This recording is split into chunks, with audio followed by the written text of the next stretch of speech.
নির্বাচন বানচাল হলে তো অন্তর্বর্তী সরকার থাকবে না, তাহলে আরেকটা বিপ্লব হবে, বিপ্লবের মধ্য দিয়ে বিপ্লবী সরকার আসবে।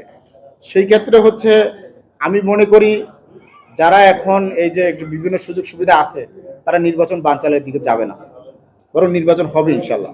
ঢাকা বিশ্ববিদ্যালয়ে শহীদ আবু বকর সিদ্দিক, বিডিআর পিলখানায় সেনা কর্মকর্তাদের হত্যা এবং সীমান্তে ভারতের খনি বাহিনী বিএসএফ কর্তৃক আমাদের বোন শহীদ ফেলানী হত্যার বিরুদ্ধে সোচ্চার ছিলাম।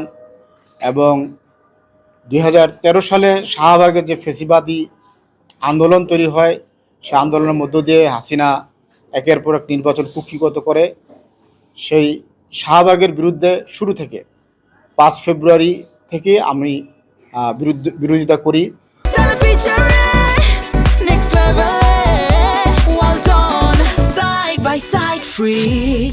এবং তাদের পরিচয় উন্মোচন সর্বপ্রথম আমার মাধ্যমে তাদের পরিচয় উন্মোচিত হয়। এর ধারাবাহিকতায় একটি পর্যায়ে সরকার যখন মানে পরিপূর্ণভাবে গুম খুনে লিপ্ত হয়, তখন আত্মরক্ষার জন্য আমি দেশ ছেড়ে চীন এবং জাপানে গমন করি। সেখানে 8 বছর শেষে নির্বাচিত ছিলাম। এই নির্বাসিত জীবনে আমি জুলাই বিপ্লবের সাথে সম্পৃক্ত হই। জুলাই বিপ্লবের প্রধান সংগঠকদের সাথে সম্পৃক্ত হয়ে আন্দোলনকে বিভিন্নভাবে সহযোগিতা করা এবং বাংলাদেশে যারা আমার সাথে সম্পৃক্ত আছে তাদেরকে আন্দোলনে সক্রিয় করার ক্ষেত্রে ভূমিকা রাখি। তো শেষ 26 জানুয়ারি আমি বাংলাদেশে আসি। আমার এই জুলাই বিপ্লব পরবর্তী আমার নেতৃত্বে গড়ে ওঠা জাতীয় বিপ্লবী পরিষদ, বিপ্লবী ছাত্র পরিষদ, বিপ্লবী নারী পরিষদ, বিপ্লবী সাংবাদিক পরিষদ সহ বিপ্লবী শ্রমিক পরিষদ, আমাদের বেশ কয়েকটি সংগঠন এবং দল আমরা গড়ে তুলেছি। সেই দলকে সংগঠিত করে আমরা পরবর্তী যে করণীয়, সেই জন্য আমরা জনগণকে সংগঠিত করব, এটি আমাদের মূল লক্ষ্য। আমরা মূলত চাই বাংলাদেশ একটি রিপাবলিক হিসেবে গড়ে উঠুক। রিপাবলিক হচ্ছে এমন একটি রাষ্ট্র ব্যবস্থা যেখানে সব কিছুর মূলে হচ্ছে জনগণ। জনগণই হচ্ছে ওই রাষ্ট্রের সকল কিছুর নির্ধারক। অর্থাৎ সরকারকে গঠন করবে এবং হচ্ছে সরকার কিভাবে ভূমিকা পালন করবে, অর্থনীতি কি হবে, সব কিছু জনগণের মতামতের ভিত্তিতে হইতে হয় এবং জনগণের পূর্ণ নাগরিক অধিকার থাকে।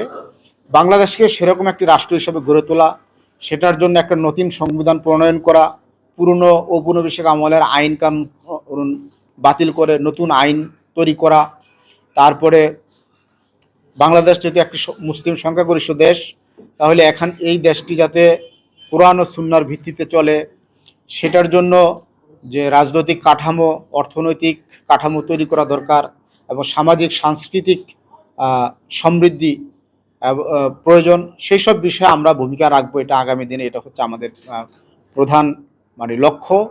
তো এই লক্ষ্য হাসিলে আমাদের পদ্ধতি হচ্ছে নিয়মতান্ত্রিক গণতান্ত্রিক প্রক্রিয়া, অর্থাৎ গণতান্ত্রিকভাবে আমরা জনগণের সম্মতি নিয়ে জনগণকে নিয়েই হচ্ছে সকল পরিবর্তনের জন্য কাজ করব।